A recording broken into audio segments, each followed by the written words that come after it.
আসসালামু আলাইকুম রহমতুল্লাহি ওয়া বারাকাতুহু। মূল্যবৃদ্ধি ও জীবনের উপরে চাপ, তাহলে কি আল্লাহ আমাদের ভুলে গেছেন? আজকাল মানুষ অনেকেই বলছে মূল্য হুড়হুড় করে বেড়ে যাচ্ছে, সব জিনিসের দাম চড়া হয়ে যাচ্ছে, জীবন চালানো বড় কঠিন হয়ে গেছে। প্রশ্ন হলো, তাহলে কি আল্লাহ আমাদের রিজিক বন্ধ করে দিয়েছেন?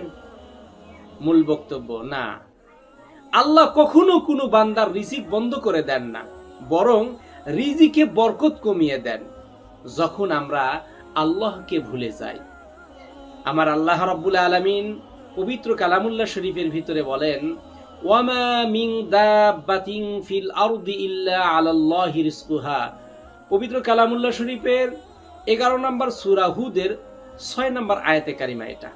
আল্লাহ বলেন, পৃথিবীর প্রত্যেক প্রাণীর রিজিকের দায়িত্ব আমার, কিন্তু রিজিকে বরকত আসে তাকওয়ার মাধ্যমে। এ প্রসঙ্গে মহান আল্লাহ রাব্বুল আলামিন বলেন, ওয়ালাউ আন্না আহলাল কুরা আমানু ওয়াত্তাকাউ লাফাতাহনা আলাইহিম বারাকাতিম মিনাস সামাই ওয়াল আরদ। আল কুরআনুল কারীমের 7 নম্বর সূরা আরাফের 96 নম্বর আয়াতে কারিমা এটা। আমি সমসাময়িক উদাহরণ দেওয়ার জন্য বলি, আজকাল আয় বেড়েছে কিন্তু শান্তি কমেছে।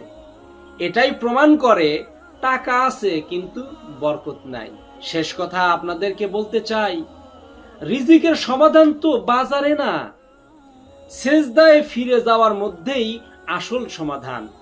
আল্লাহ রাব্বুল আলামিন আমাদের বুঝার তৌফিক দান করেন, আমিন।